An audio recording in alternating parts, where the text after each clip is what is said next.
Naam, karibu tena mtazamaji na shukran za dhati kwa kuendelea kuganda na kutazama akrabu za mwaka 2016 hapa katika KTN News.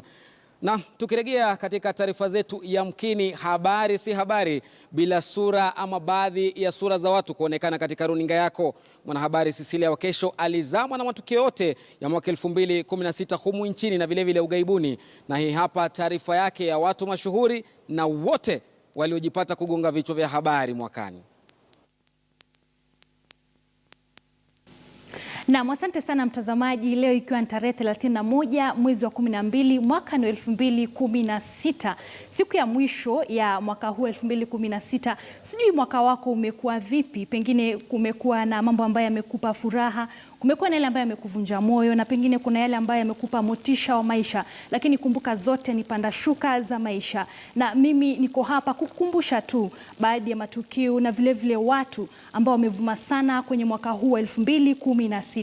Na moja kwa moja labda tuelekee hapa niweze kukumbusha kwamba kuna Waziri Matiang'i, Dr. Fred Matiang'i. Kumbuka amekuwa kwenye vinywa vya wengi na haswa tangu tarehe 29 mwezi wa 12 mwaka huu, ambapo ameweza kutoa matokeo ya mtihani wa kitaifa KCSE. Wengi hawakutarajia kwamba matokeo haya yangetoka mapema namna hiyo, na vile matokeo yenyewe hayakuwa na kisa hata kimoja cha udanganyifu. Pengine yatasalia kwenye historia kama waziri wa kwanza ambaye ameweza kumaliza visa hivyo vya udanganyifu. Lakini kwa mengi zaidi, mwenzangu Frank Otieno kwenye taarifa zijazo atakueleza zaidi na kufafanua jinsi labda waziri huyu ameweza kugonga vichwa vya habari.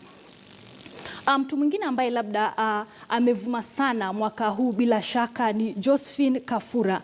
Na Josephine Kafura tutamkumbuka, ama mtazamaji bila shaka utamkumbuka kama mama ambaye alitokea pindi tu kashfa ya huduma kwa vijana ama NYS ilipojitokeza, ambapo shilingi milioni takriban bilioni 1 zilipopotea.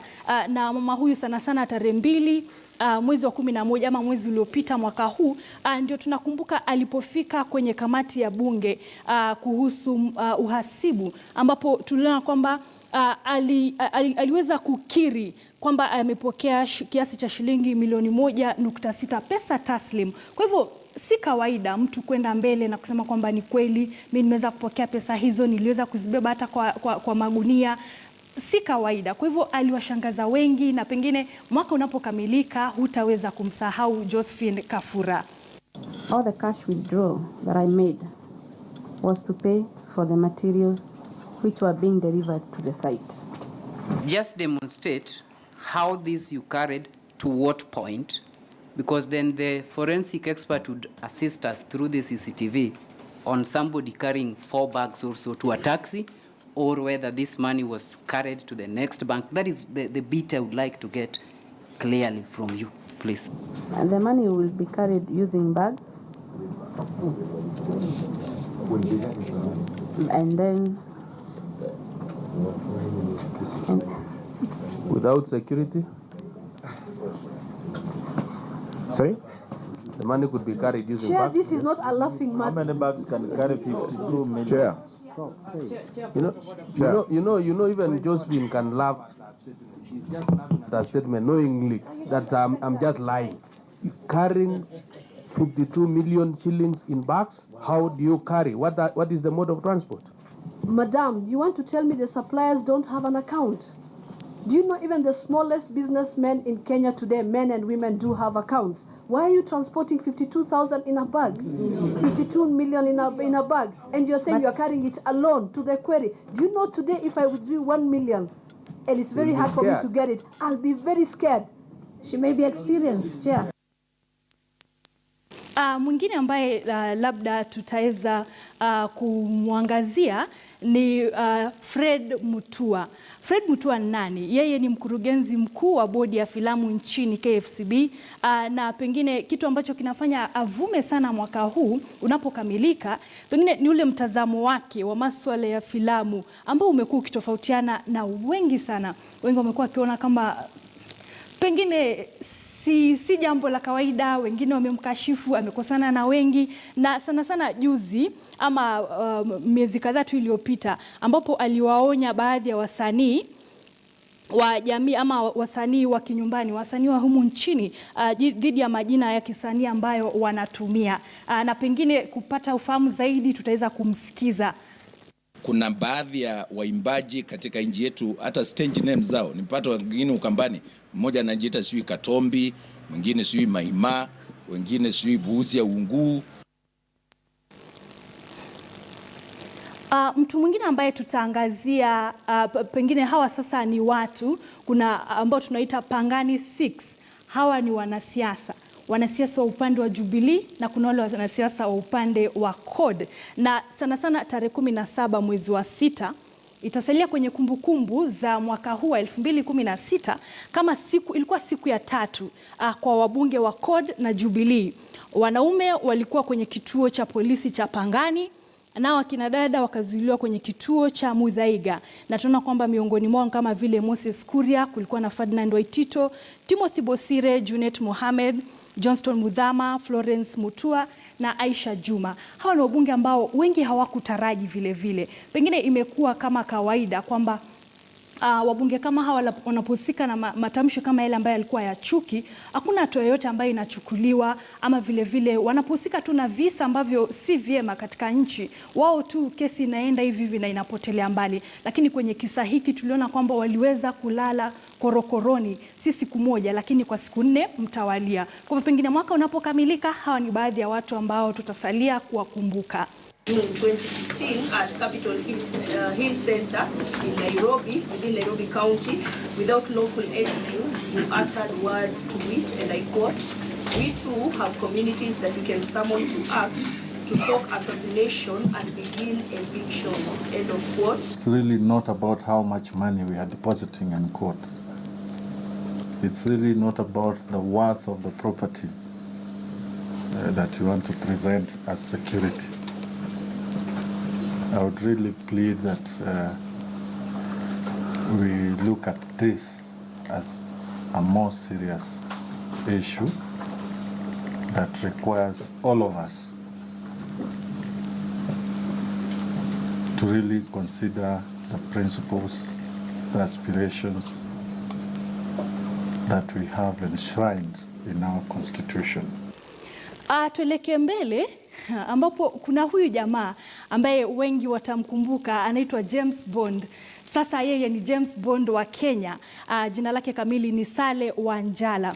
Na yeye kitu kilichofanya agonge vichwa vya habari ni alipodandia ndege iliyokuwa imebeba mwili wa mwenda zake Jacob Juma. Na tunaona kwamba alifananishwa na mwigizaji wa kimataifa James Bond. Pengine wewe utabaki ukicheka, mwingine atabaki akishtuka, ni vipi mtu afanye vile. Kwa hivyo mwaka unapoisha, pengine unapotaka kupata umaarufu utafanya kama James Bond, lakini chunga usije ukaumia.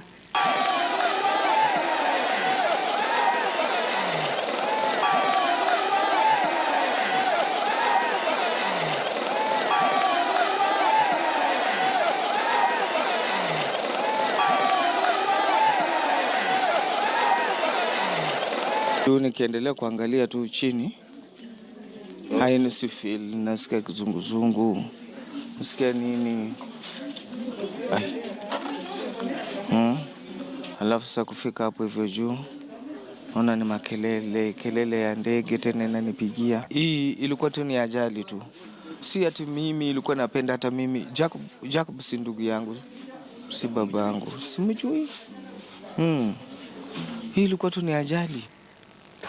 Kwenda mbele nikinapomalizia kuna wale mapacha ambao waliweza kutawanyishwa. Kumbuka hili ni tukio ambalo ni la kimataifa. Ni vigumu sana kuona kwamba mapacha ambao walikaa miaka 2 zaidi waliweza kutawanyishwa na wakawa wanaishi kila mmoja maisha yake. Kumbuka hii ilitokea tarehe 2 mwezi wa 11 mwaka huu, ambapo shughuli hiyo ilitekelezwa na madaktari sio wengine bali wa humu nchini katika hospitali ya kitaifa ya Kenyatta. Hata watoto wenyewe wamekuwa wakinipea nguvu, like sometimes niko na stress, nashindwa kuvumilia. Nikilia wanaona nalia, wanaanza kuniambia mam pole, alafu hata wananiwekelea mikono, wanaanza kuniombea. Ni watoto wanajua kuomba. First, didn't have trust, but I would urge my fellow Kenyans to have patience with the doctors. Naam, asante sana binti Cecilia Wakesho kwa matukio hayo. Kilichonishika zaidi hata mimi ni kutaka kupepea angani nigonge vichwa vya habari, lakini uchunge sana. Wanasema kwa muoga huenda kicheko, kwa shujaa huenda kilio. Tafakari unapomaliza mwaka. Tuvuke mipaka sasa hadi Tanzania ambapo kuelekea kumalizia mwaka 2016 kwa muda wote kituo chako cha KTN News kimeweza kukuletea matukio mbalimbali, si humu nchini peke yake bali hata pia katika ngazi za kimataifa. Huko Tanzania kulitokea mengi na mwanahabari wetu Rajabu Hassani aliweza kujishikashika na kutuandalia haya yote ambayo yaligonga vichwa vya habari nchi jirani ya TZ.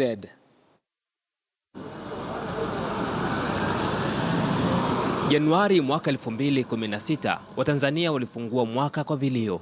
Serikali ilipoendesha zoezi la kubomoa makazi yote yaliyo mabondeni. Hatujapewa taarifa yoyote. Hatima yake tumesikia kwamba tunavunjiwa. Mira inaniuma sana. Mimi sijui ninaenda wapi na wanangu. Pia mwaka 2016 umekuwa wa mapinduzi. Dar es Salaam kwa mara ya kwanza imekuwa chini ya meya kutoka chama kikuu cha upinzani Chadema katika uchaguzi uliofanyika Machi mwaka huu. Kwa hiyo hatimaye tumemaliza kwa kishindo, tumeshinda jiji na sasa tunajiandaa pia kwenda kushinda naibu meya wa jiji la Dar es Salaam. Vile Septemba mosi mwaka huu chama kikuu cha upinzani Chadema kilipanga maandamano ya nchi nzima kupitia operesheni ya kisiasa iliyoitwa Ukuta kwa madai serikali ya Rais Magufuli ni ya kidikteta. Utawala wa kiimla duniani ndio unakuwa msingi wa kujenga ugaidi katika taifa. Ndio unakuwa msingi wa kujenga uasi katika taifa. Hata hivyo operesheni hiyo ilihairishwa na hakuna dalili kama itarejea tena. Kwingineko, mwanzoni mwa Disemba mwaka huu, tetemeko la ardhi katika kipimo cha Richter 5.7 lilisababisha maafa makubwa na kuacha simanzi kwa Watanzania waishio Kagera, kaskazini magharibi mwa Tanzania. Watu 17 walipoteza maisha na wengine 253 kujeruhiwa. Na kabla ya tamati ya mwaka 2016, faru maarufu aliyeitwa John aliripotiwa kufa katika mazingira tata. Waziri Mkuu Kassim Majaliwa amelivalia njuga swala hilo na maafisa wa hifadhi huenda wakapoteza ajira zao. Hadi mwaka unaisha, Watanzania wanalalama ugumu wa maisha. Hii ni kutokana na mzunguko wa pesa haramu kusitishwa. Tafakuri ya mwanamama katika siasa Anne Mghwira kupitia mtandao wa Jamii Forums ni kuwa hatua zichukuliwe kufanya mzunguko halali wa fedha kufanya kazi. Mwaka 2016 Watanzania wameshuhudia mabadiliko makubwa hasa katika mfumo wa uongozi serikalini. Kinachosubiriwa kwa sasa ni mwaka 2017 na kila Mtanzania ana matarajio yake kwa mwaka huo ujao. Rajabu Hassan, KTN News, Dar es Salaam, Tanzania. Asante sana Rajabu Hassani kutoka Tanzania.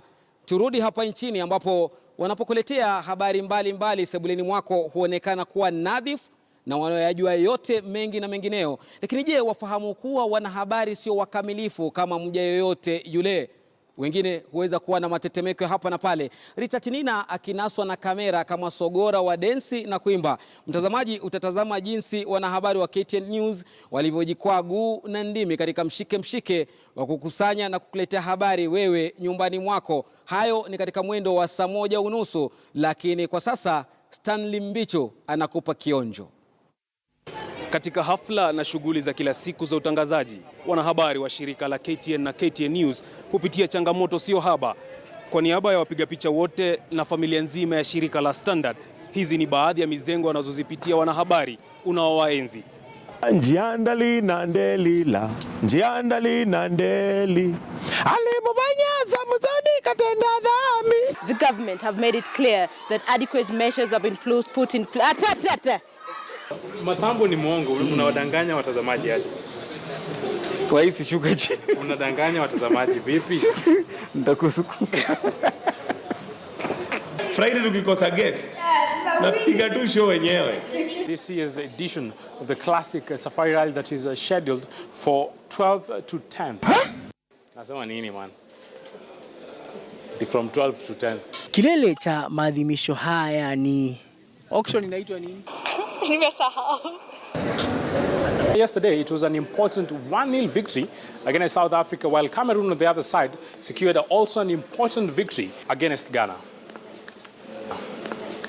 Medanganya. Watu wetu rongo. Watu wetu wote. Watu wetu rongo. Nasikia kulala. Kulala. Oh my God. Aish. $1 billion question. Go up boldly. Enango yawa. Enango. Kidonolo.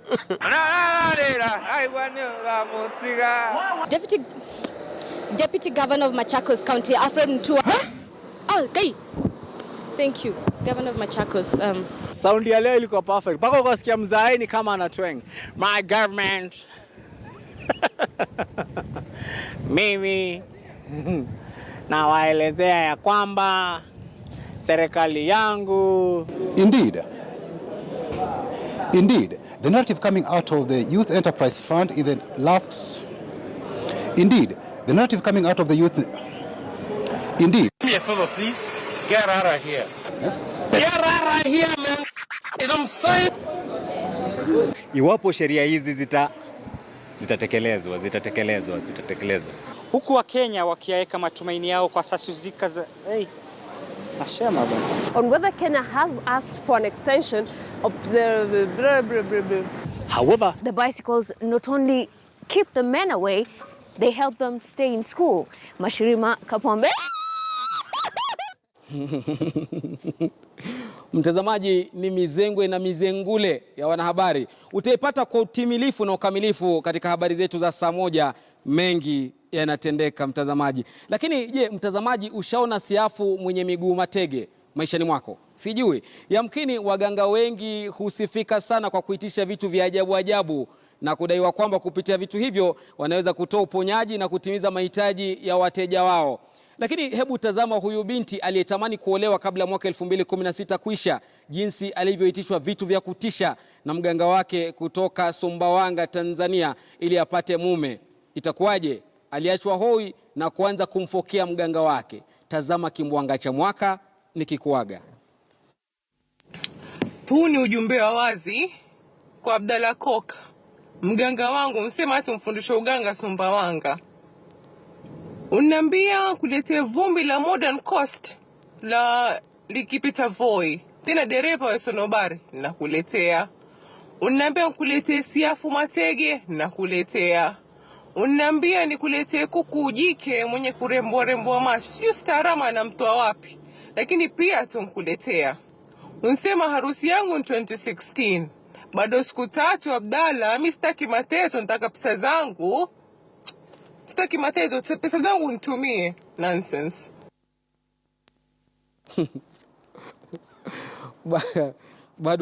Bado saa 6 Abdalla. Huyu binti hataki matezo, anataka kuolewa. Fanya hima, siafu wenye matege ashakupa, vumbi la Modern Coast ashakupa. Na kwa kimbwanga hicho cha mwaka sina la ziada. Lofty Matambo nafunga sehemu hii ya akrabu za mwaka 2016. Endelea kusema nasi. Kunazo taarifa zaidi tutakuwa tunakuletea mwendo wa saa 1:30, na vile vile kuanzia mida ya saa 1 kuna zile taarifa kuu ambazo zimegonga vichwa vya habari katika Jumamosi hii ya leo. Asante sana. Mtangazaji mwenza wa lugha ya ishara alikuwa Mirisha Oweti, na vile vile tutakuwa naye katika ile sehemu nyingine. Endelea kutazama KTN News.